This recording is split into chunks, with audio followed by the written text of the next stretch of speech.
We're reacting to a video by Muhammad Hijab by the name of The Unaliving of Charlie Kirk, a different perspective. Okay, let's see how this goes. Assalamu alaikum wa rahmatullahi wa barakatuh. How are you guys doing? Assalamu wa rahmatullahi wa barakatuh. It's your brother MH with another video in the car. It's been a long time since we've done one of these, but sometimes they can come out more natural anyway because it's less performative, I can be a little bit more intimate with you and we can talk, me and you, on these very important issues that are on the news. And of course, what's been on the news is the death of Charlie Kirk, an individual who I've actually made a video about in the past and challenged to a debate and all these kind of things because he was a political adversary, especially vis-a-vis the issue relating to Gaza and the genocide. But the senseless murder of this man, probably by some crazy lunatic, far-left lunatic, has left a lot of people from both sides. I don't think he was a far-left lunatic. I think he was a Trump supporter. And they were saying how he's he was wearing a Trump hat. Obviously, he's a Trump supporter.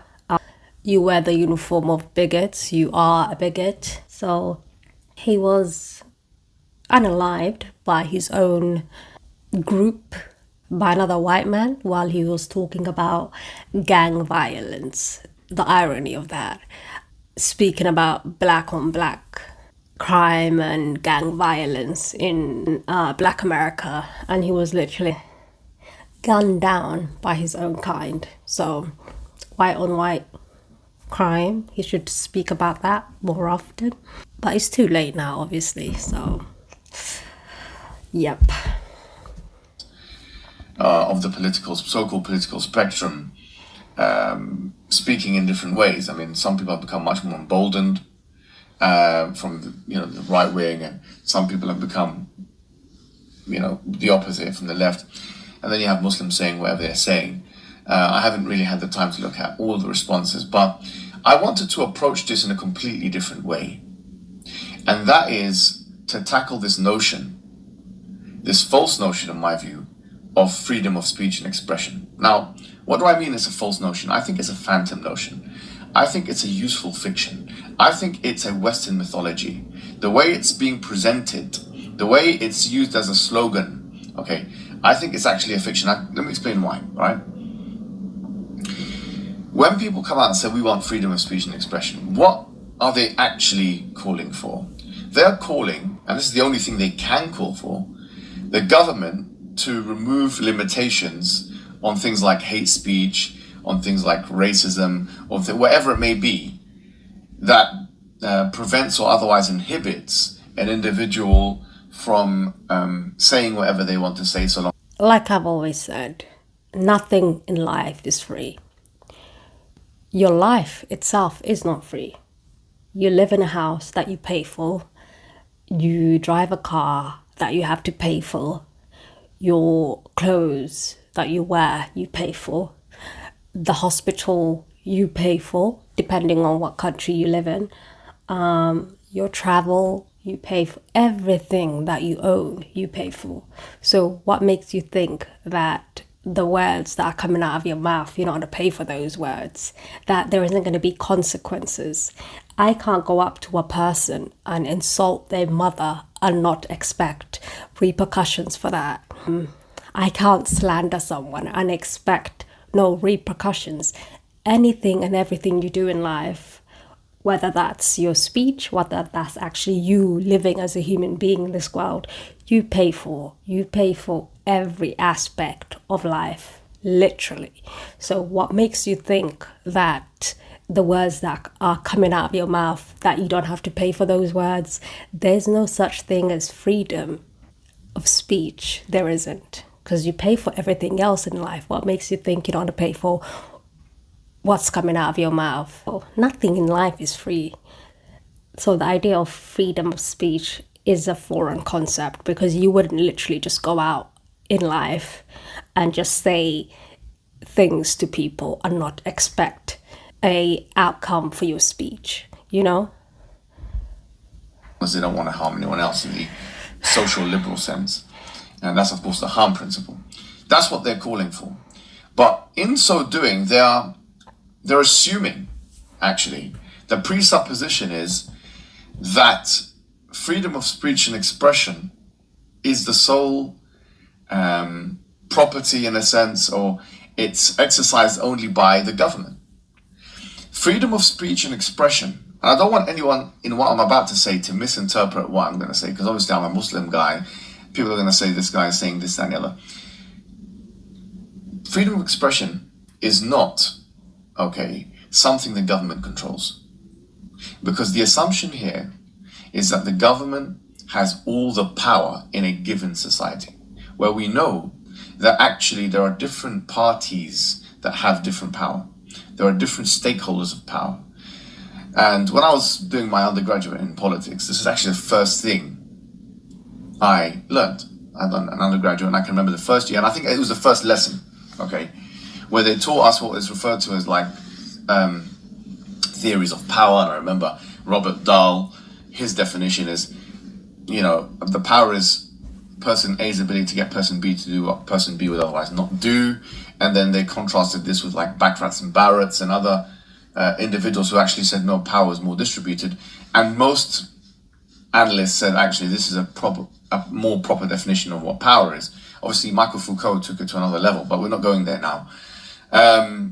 In terms of power, it's more distributed, etc. And I think there is an element of truth in that proposition, that actually power is more distributed in society. Now, why am I mentioning this and linking it to the fact that freedom of speech and expression is in fact, a phantom and fictionalized concept that the white man of the West has made almost a religious concept, is because, look, power in any given society is in the hands of the government, yes, but also in the hands of multinationals, or of the hands of bankers, in the hands of the gangsters.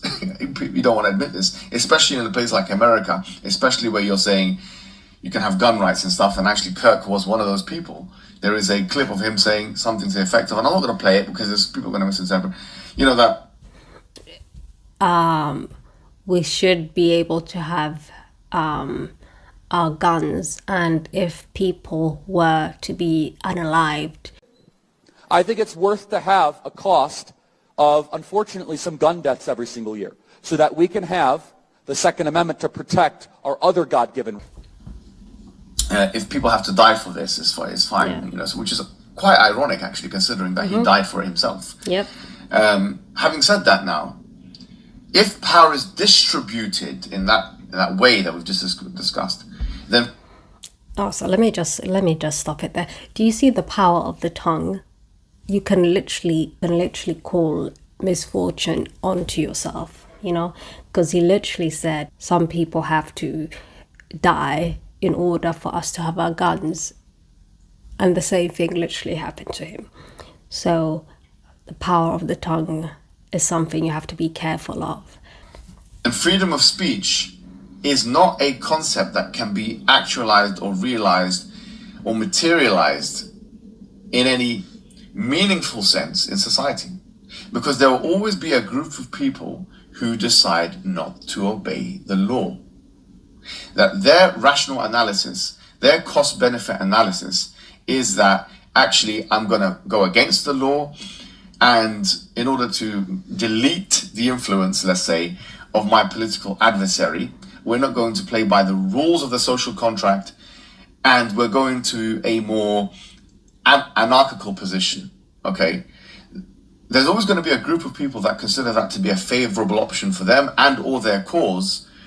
And therefore, freedom of speech, if you have societies especially if you have societies with mega populations like America, is something which actually cannot be realized in the full sense.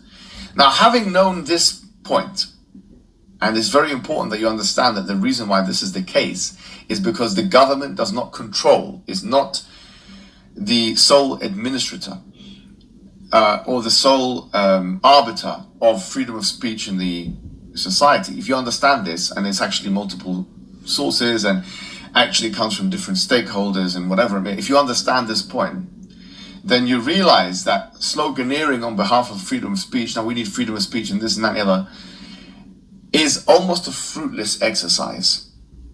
because you're asking the government to do something which is not in their power. This guy, Charlie Kirk, was connected to Donald Trump. He was basically, with all due respect, his mascot. Every day he was speaking about him. Every day he was like, I'd see a tweet that he was saying things about this and that and the other. He was a close friend. He was a bootlicker. Let's call it out. He was a bootlicker of Donald Trump.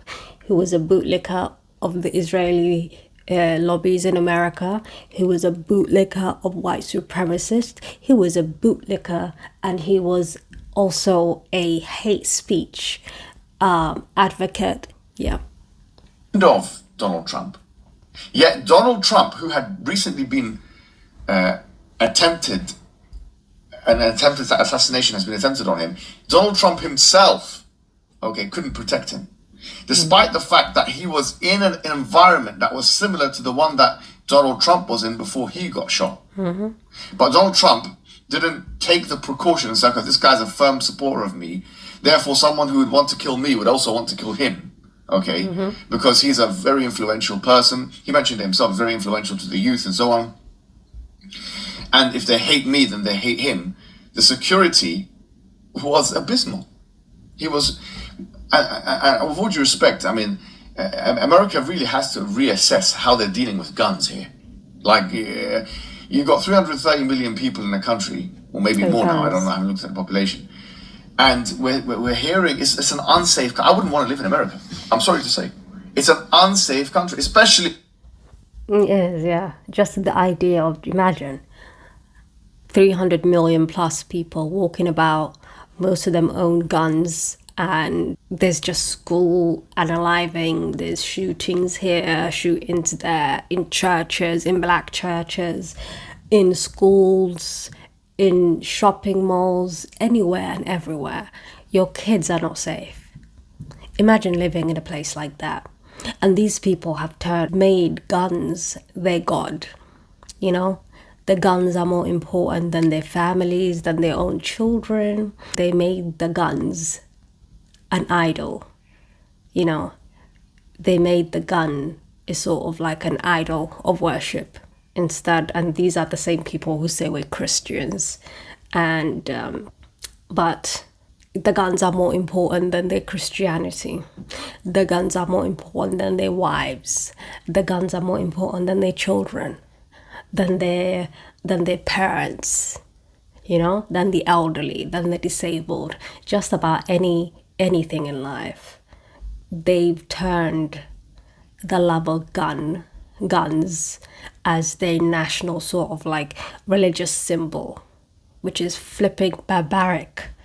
Imagine just walking about and like everyone just has guns.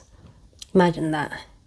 It's horrific way to live. It's just horrendous.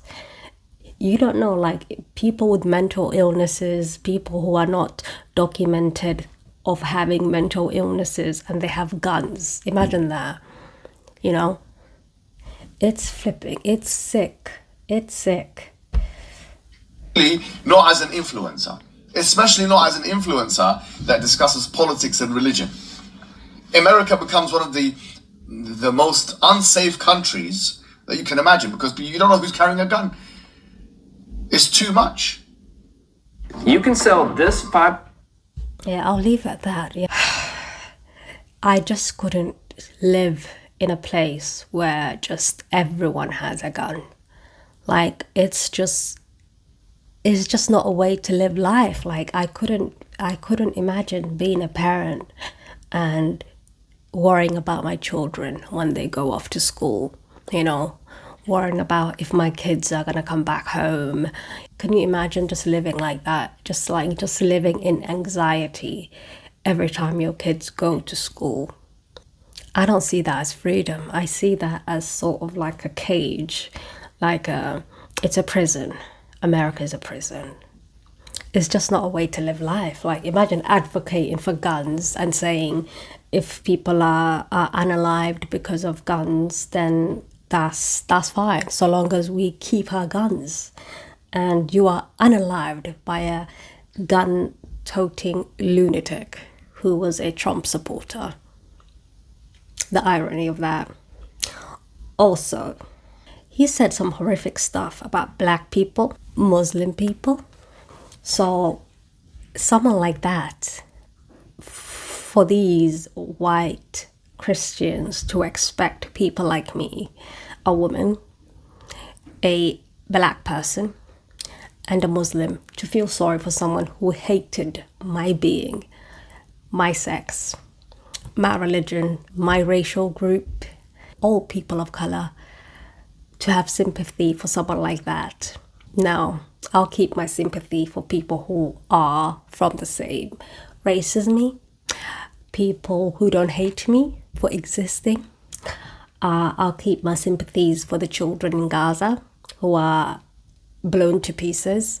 I'll keep my sympathies for black kids in America who are hanged from trees for just existing. I'll keep my sympathies for women who are assaulted in college campuses. I'll keep my sympathy for those groups. And we'll leave it at that.